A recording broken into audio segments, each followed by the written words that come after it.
Episode 11, Credit Falsely Claimed. While Rose Scott was daydreaming, her father spoke up. "My daughter, how is that solution I found? Rose, I got a little anxious this morning. I said I'd give you to Lucille Brennan in anger. Don't be mad at me, please."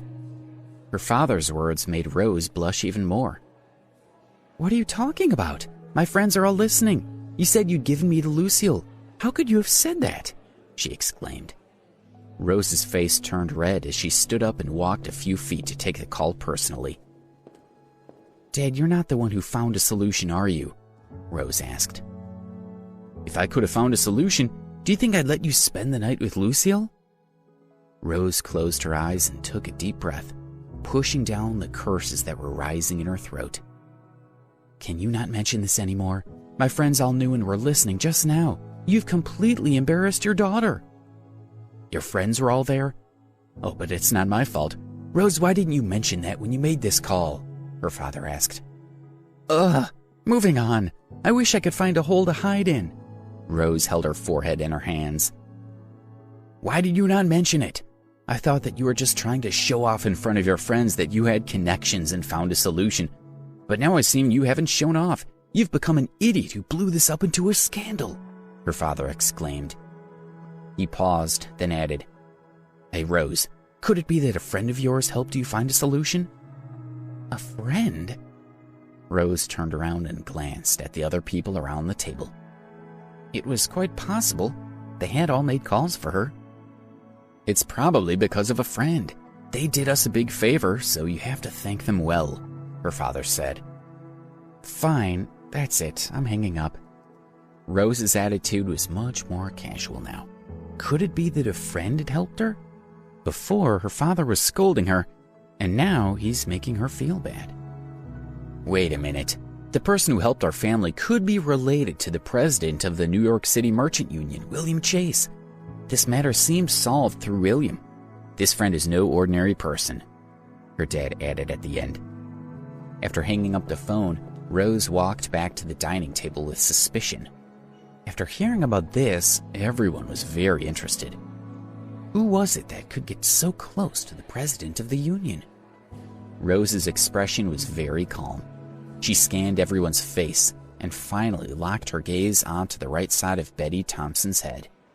Betty was closest to her, so Rose asked with a smile, "Betty, was it you who helped me?" Betty was stunned, shook her head, and said with a wry smile, "How could I have such a strong connection? Are you kidding me, Rose?" "Really?" Rose's face lowered slightly as she asked again. "It wasn't." Betty felt a bit scared.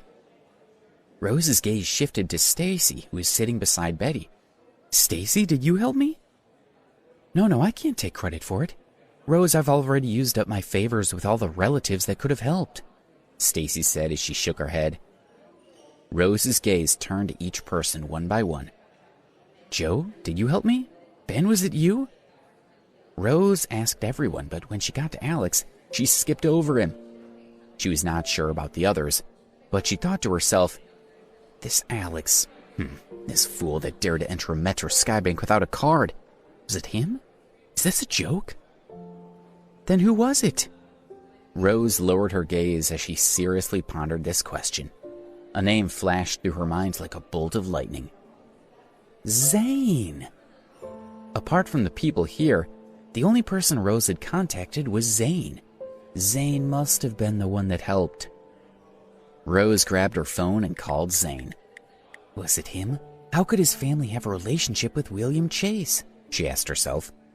Zane answered while Rose was still feeling suspicious. "Hey Rose, how are you doing?" Zane asked urgently. "Did you help me?" Rose did not slow down to answer his question. She wanted to know Zane's answer first. "I begged my dad after you called me. My dad said that he and President Chase used to be classmates, so he would go to the merchant union to try. But I haven't asked my dad about it yet," Zane said uncertainly. "It's done. It's been solved perfectly," Rose beamed with joy. "Zane, I knew it was you. My dad told me that someone went to look for President Chase to intervene. Zane, thank you so much." "It's fine as long as it's solved.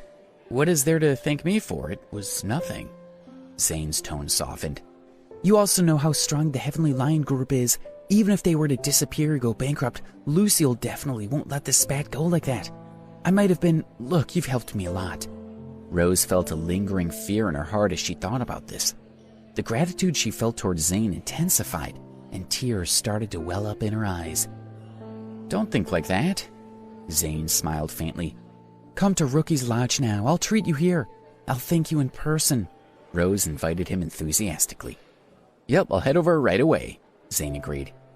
Thinking of Rose's charming face, a trace of a smile appeared at the corner of his mouth. After hanging up the phone, Rose proudly looked around.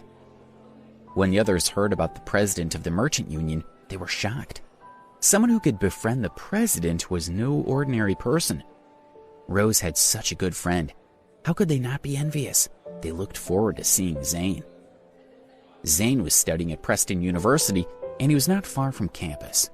When Zane arrived at Rookie's Lodge and saw the other people with the look of envy in their eyes, his heart became a bit calmer and his expression a bit haughty.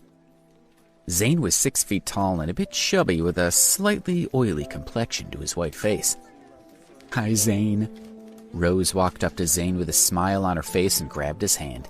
She stared into his eyes like a little girl. Thank you. I'm touched that you helped me when I needed you the most. Zane glanced at Rose's hand. With a boost of courage, he gently grabbed her hand and looked at her charming face. His eyes were unmoved as he gently said, Don't say such things, it's not a big deal. Rose smiled sweetly and pulled him toward the table. The others at the table all stood up when they saw Zane coming over and looking at him fawningly. Zane had a connection with the head of the New York City Merchant Union, so he had a much higher position than his classmates. So many people, Zane whispered to himself as he walked toward the dining table. He felt very satisfied as he saw everyone standing up to welcome him. He lowered his hand and said, Everyone, why are you all standing there?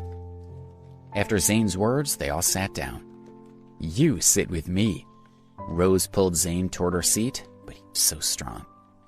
Susan Ogden called out to the others to shift their seats, but Rose and Zane still felt crowded. Alex, she said as she motioned him to move. Just when everyone was moving the chairs, Rose looked at Alex with a dark expression. When Alex looked back at her, Rose felt embarrassed. Then she bluntly said, Why don't you leave first? I didn't ask you to come out anyway, and now you're almost done eating. The university isn't too far away, so you should go back to your dorm.